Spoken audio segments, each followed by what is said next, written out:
Hey peeps, we are back. We are talking Love After Lockup, Life After Lockup, Season 3, Episode 45. Before we get into the video, please do me the honors of subscribing to my channel, hitting the notification bell so you can always be notified when I post new content, hitting the thumbs up because that does wonders for my channel, and share. Thanks. This episode starts off with Stan and Lisa. First of all, I have to ask, has anyone seen the memes going around with Stan and Lisa? And Lisa's hair is supposed to be ramen. I mean, it kind of does look like ramen.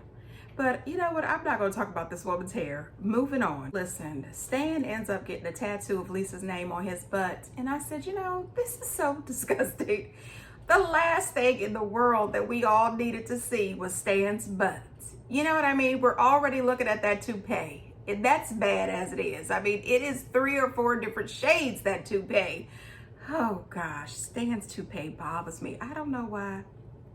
So Lisa is asking Stan for money. She says, I'm going shopping. I mean, she was absolutely demanding that he give her money and give her one of his credit cards. And I said, you know what, ma'am? The way she spoke to Stan was as if Stan owed her something.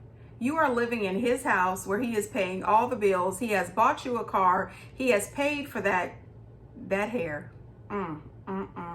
He is paying for all the groceries, including that fake microwavable bacon. Anyway, he ends up giving her his credit card. He says that this card has a $25,000 limit and he's hoping that she doesn't max it out. However, he does continue to brag to her about how much money he is making on the stock market. You know what, Stan? She is the wrong person for you to talk to about your money. So Stan goes out with his guys to work out. He tells the guys that she spends most of her time asleep or on the phone texting and talking to somebody, that she spends more time holding on to that phone than she does holding on to Stan. Okay. Who's seducing whom? You know, I mean, who's tapping who on the shoulder? Well, mainly me, but I want to make love to Lisa and have sex every night if I could. But it just seems like lately she's never in the mood, and I don't understand it. You know, it's so weird to me that he doesn't understand what's happening, you know, according to him. However, why would she continue to have sex with you if you're just going to give her everything she wants and she only has to do it occasionally? I mean, I don't understand why he doesn't realize that he's being used. You met this girl on Seeking Arrangement. That's what Seeking Arrangement is. You know, you give her money and then she takes care of you in a sexual way. And vice versa on that website. Everybody knows who's here for what. The person who has the money is here to supply the money. The person who doesn't have the money is there to supply the sex. Okay? It's it, Stan. You are being used. You are a trick. I'm just saying. She can tell her little girlfriend that Stan is not a trick, but that is a lie. She does not care about Stan. All she cares about is what she can suck out of Stan. That didn't sound good. You know what I mean. What kind of money and material things? Not that other thing. You guys have a dirty mind. Anyway, moving on. She is at the shop with her friend Natasha, explaining to Natasha that Stan has spent $20,000 on her since she got out of jail. He's a trick. Absolutely. You can tell that his friends were really concerned. They think that Stan is out of his daggone mind. They let Stan know, dude, you have got to lay down the law. This girl is clearly using you and you don't get it. Stan says it's a love thing. It's a love connection. No, it isn't. You are in lust and she is all about the money. Stan, get it together. Get it together. Where are Stan's children? Somebody come get your daddy. At the end, you see her talking to her girlfriend or some girl that she is really interested in. And she says that they've been flirting back and forth for a while, but she knows that there could possibly be a little something for them too in the future. And she sets up for the lady to come and pick her up from Stan's. That's going to be interesting. Lacey and Shane. So first of all and foremost, let's just put it out there. Baby Summer, cutest thing ever, right? She's got those fat cheeks and those beautiful eyes. I said, you know what? If Lacey and Shane didn't do anything else, they had a beautiful baby. That baby is so cute. So this is gonna be quick for them. Shane is a cheater, okay? Shane has no job, but he is out of the house 13, 14 hours a day. He is going to the gym, but he is fresh when he goes to the gym. Clean, showered, cologne on, chains on, hair coiffed, and he's headed to the gym. No, sir. What? Why do you have to have your hair perfect? Why are you wearing chains? And what's with the cologne to go to the gym? We don't trust you, buddy. She ends up getting together with her father, and her father just lays it all out. Girl, don't be a... I'm disappointed. He's gone for 10 hours a damn day, not helping out, not making a paycheck, and laying on his ass. You keep telling me he's at the gym all the time. Is he seeing somebody? I mean... He must have a girlfriend. Honey, listen, you cannot tell me that a girl like Lacey is not smart enough to realize that she needs to follow her intuitions. The fact that she is acting as if it never occurred to her to do a little check and a little digging. Now, I personally do not like to violate people's privacy. But when all signs are pointing that you are out here having extracurricular activities and making a fool out of me, honey, I'm gonna do a little dig and a little searching. I don't play those games. And then when this dude comes home with a full mouth of braces, hello, you don't have a job. Why didn't you discuss these $4,000 braces with your wife? She is going to end up being the one paying for them. You need to have a full-fledged discussion. Hey, what you think about me getting these braces? And who are you getting those braces for? Because you mentioned that Lacey has always told you that she loved your smile. So that means crooked teeth and all. Why do you have to get these braces? Who you trying to attract?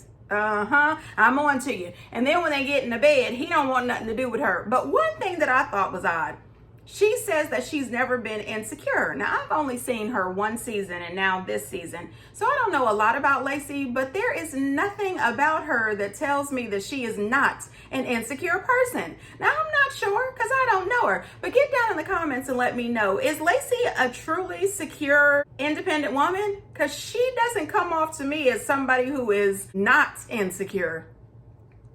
I'm just saying. Anyway, he's cheating. He doing something. Get a job and take care of them children. Moving on. Marcelino and Brittany. Okay, so we already know Marcelino and Brittany, when it comes to having beautiful children, they got that down. Those kids are adorable and they are growing up. Brittany has decided to start a business. She's creating a sober living facility and she has partners, Cassandra, Robert, and Kanan. Now, Kanan and Robert are partners, and she met Kanan in the prison. And I said, oh, I don't know. Now, I'm not saying that everybody who went to prison cannot come out and change their life and do great things, but I'm going to hold on to my purse real tight until I find out for sure that you are on a new road, you know. So it turns out that her and Marcelino has invested $8,000 into this business, and Robert and Kanan, have signed a lease on this new sober living facility. And something says to me, you guys have rented this sober facility. However, you guys say that you are a company, you are partners. Why is this sober facility not in the partnership's name? Why is it not leased by the LLC or by your company name? I don't know.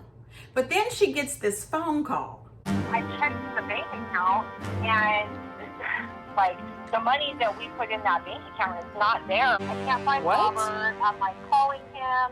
He's not answering for me. And I don't even know what to do. Can't we just go to the bank and deal with the bank only?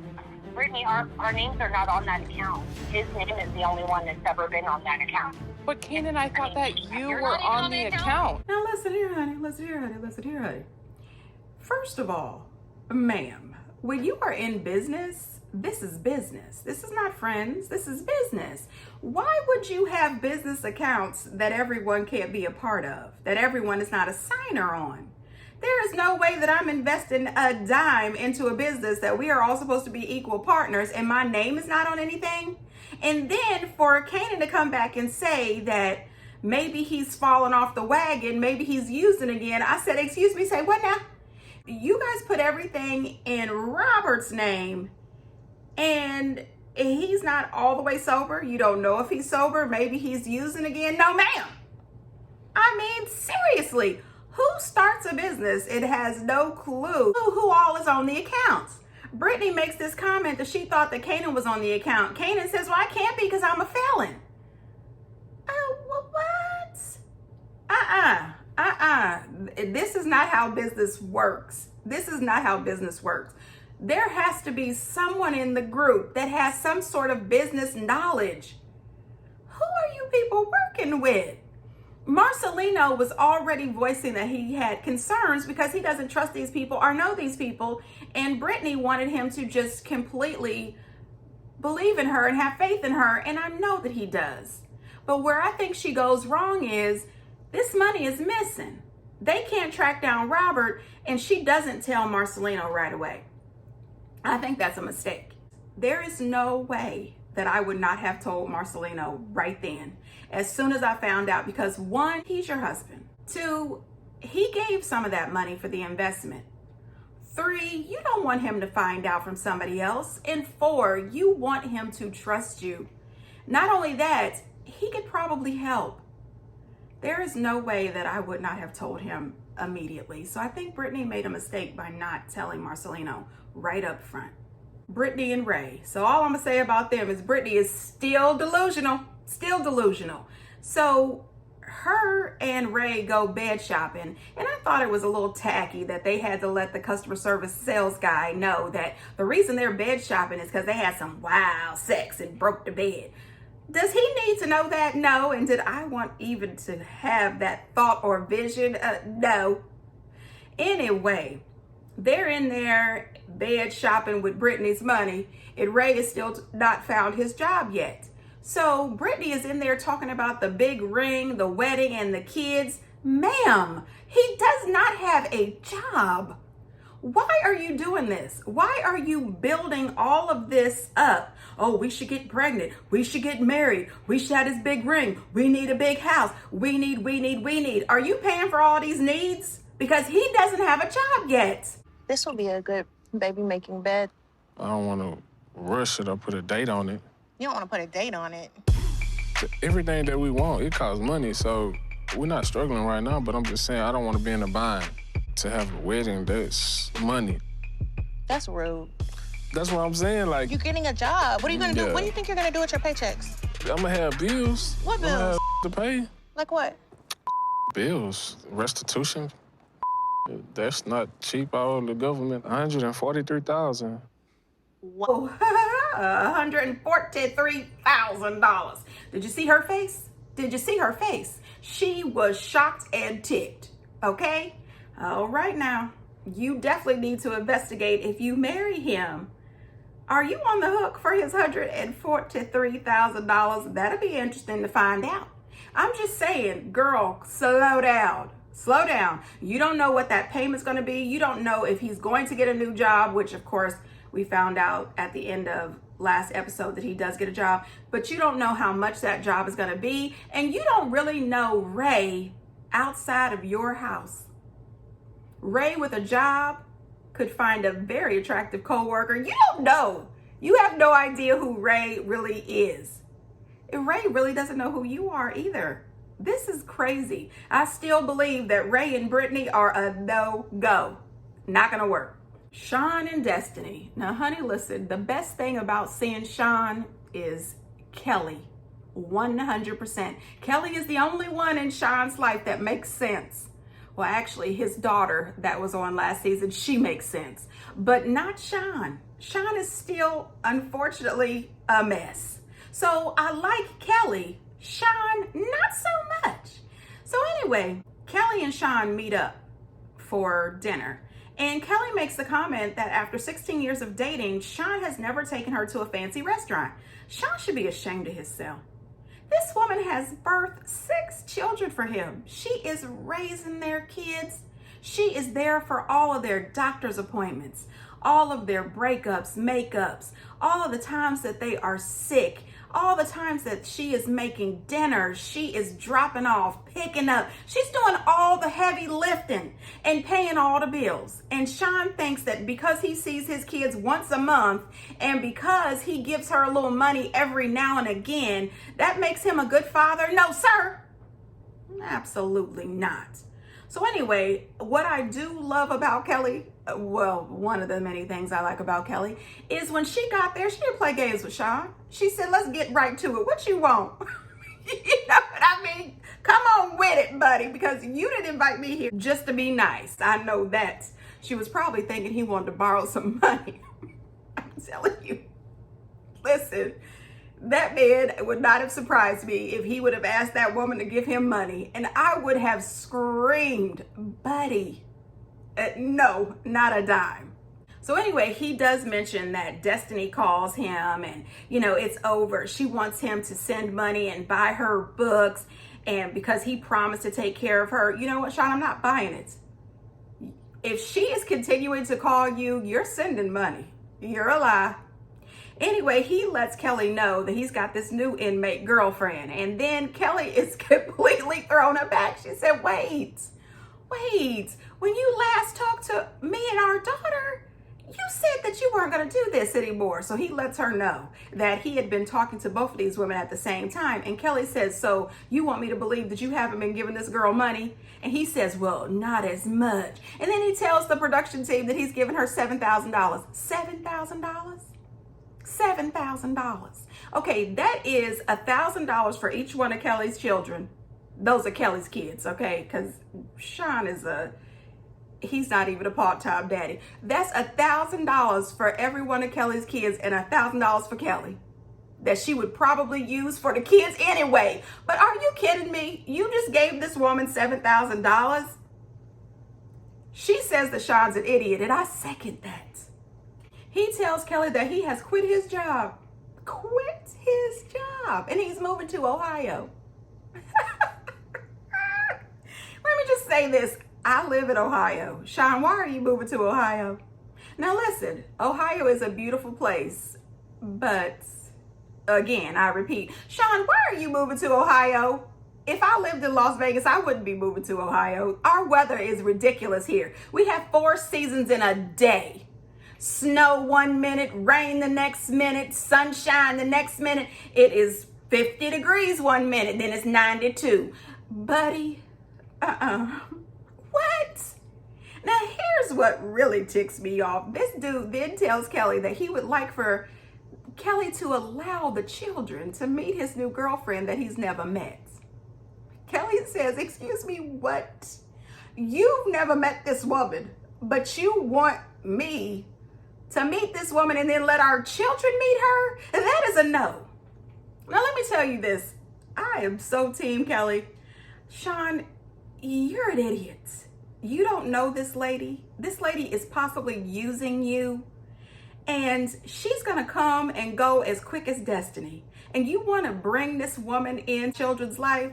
Just because you are dating somebody does not mean my kids have to be bothered. You are not going to keep bringing these trifling tramps into my children's lives. That is a no-go. Okay, she explains to him that she's making sacrifices for their children, which made me believe, which I could be wrong. I don't know Kelly personally. I could be wrong. But what I thought she was saying is she is dating also, but she's not bringing the people that she's dating into the children's life because she doesn't want to bring anything into the kid's life that isn't serious.